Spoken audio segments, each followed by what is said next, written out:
What a fantastic game by the Boston Celtics and the New York Knicks. Unfortunately, things didn't go as planned, and Tatum tore his Achilles apparently. Knock on wood, hopefully that's not the case. But that's what it looks like right now. Hopefully a speedy recovery. This is a huge blow, seeing him, crying in the wheelchair on his way to, the locker room. Just a sad sight. And he was balling in this game. Can't say too much about Tatum, not stepping up to the challenge because his team needed him and he provided everything he had. Sometimes he answered every basket damn near that the Knicks had. Buckets were falling for the New York Knicks, especially on that run in the second half. And Tatum stepped to the challenge. Every basket he was answering with the three, with the fadeaway. He was getting to the cup. Like he was doing everything he could. 42 points in this game. 7 for 16 from three. The shots were falling for him too. You saw the confidence in him, and yeah, this moment wasn't too big for him. He's been here before, and he gave the Celtics everything he could have. So props up to him. Can't say enough of how great he was in this game. And in the third quarter, him and Jalen Brunson duking at it. This was peak basketball. This was fantastic basketball. And this was a performance by the entire New York Knicks team. A complete team performance. They couldn't miss a shot. Karl-Anthony Towns in the first half, he was getting after it. Physical, dominating in the paint. Porzingis, he's really been a no-show this playoffs. I mean, with him being banged up, him in and out of the lineups, him dealing with his illness, but he hasn't been a presence in the paint.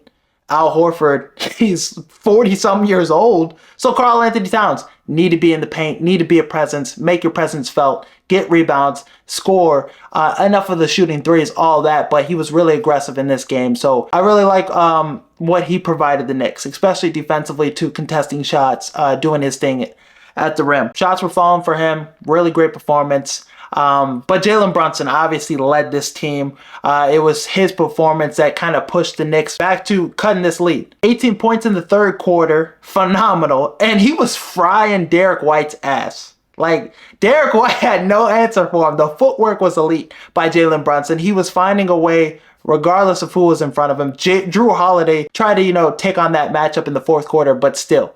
Brunson was able to find his shot. Brunson was able to do what he's always done in the playoffs so far. 102 fourth quarter points for Jalen Brunson in 10 games this postseason. Him and Kobe Bryant are the only players to have 100 plus fourth quarter points in a playoff run. Crazy achievement. That just shows you the type of clutch player he is, the clutch gene he has that a lot of other superstars don't.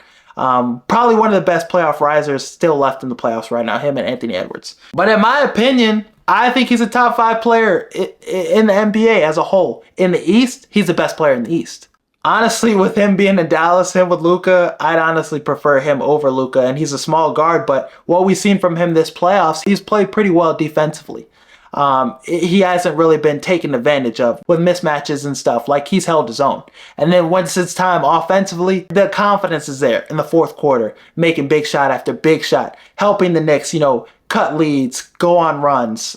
You see this Knicks team go on a lot of runs and he's behind it. But this is a 30-point game this postseason. He's averaging just about 30 points per game this postseason. And since coming to New York, he's averaged 28 points per game in the playoffs, 32 points per game in the playoffs, and now 30 points per game this postseason. So he's really been fantastic since coming to the Knicks. A 39-point performance last night, 4 for 8 from 3, 14 for 25, and 12 assists too. Like, he trusts the guys around him. That's been the difference this postseason. OG and Mikal Bridges have been huge. Brunson has the most 35-point playoff performances in the entire NBA since joining the Knicks. The playoffs is never too big for him. He shows up in the biggest moments, and he was banged up before this playoff started and didn't skip a beat, playing elite and just outclassing the superstars for the Boston Celtics. This is a team that won the finals last year, that, put on a clinic against the Dallas Mavericks, one of the best teams in the West. They have all the players available. I mean, Jason Tatum, he tore his Achilles. The Knicks were still going to go up 3-1 with Tatum being there, regardless of him getting hurt. They were still in a comfortable lead.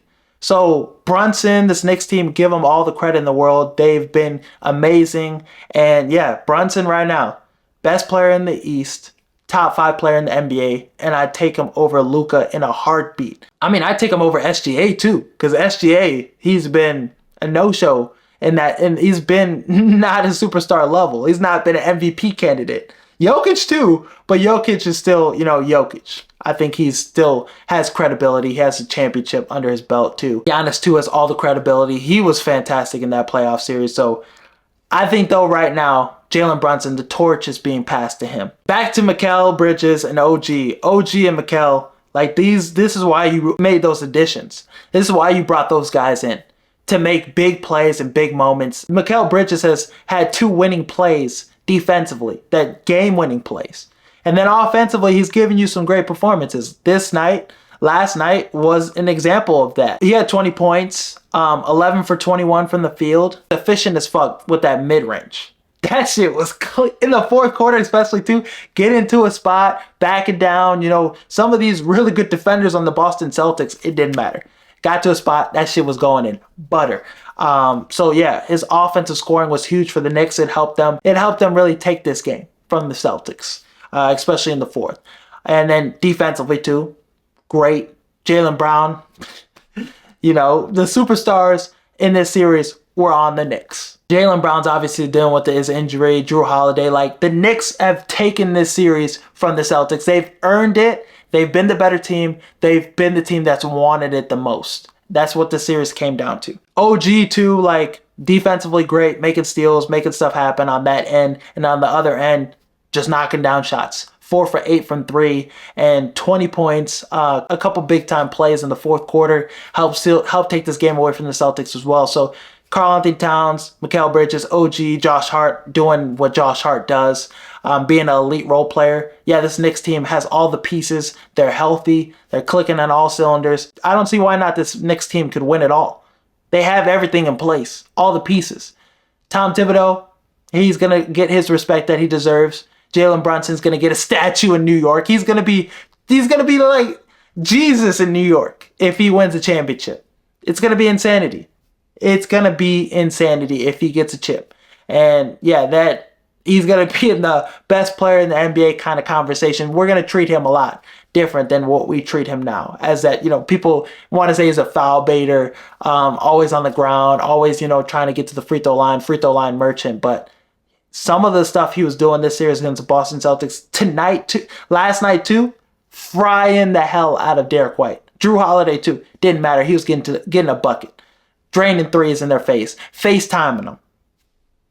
He's elite. So the Knicks, great series by them. This series is over. Unfortunately, hopefully Jason Tatum, it's not as bad as it looks, and he's able to get back. He's able to have a speedy recovery, and he can proceed with training for the next season. Nothing makes me happier about a downfall of a team like the Boston Celtics. This is a very cocky team. This is a team that just wins. We're done seeing stuff like this. It's time for, the new teams to arrive. The Knicks, the Pacers, that's going to be a great Eastern Conference Finals. Denver versus Minnesota. We're going to love to see that too. I want to see an Anthony Edwards versus New York Knicks. I want to see a Timberwolves versus Knicks Finals. That would be peak. We would be eating good as NBA fans. And that would probably go 7 games. I think it would go 7 games. 2 great defenses going against each other. Anthony Edwards against Jalen Brunson. Need I say more? I think that would be the finals we deserve. Some people thought the NFC North was going to be the worst division in football this season. They thought it was going to be as bad as the NFC South.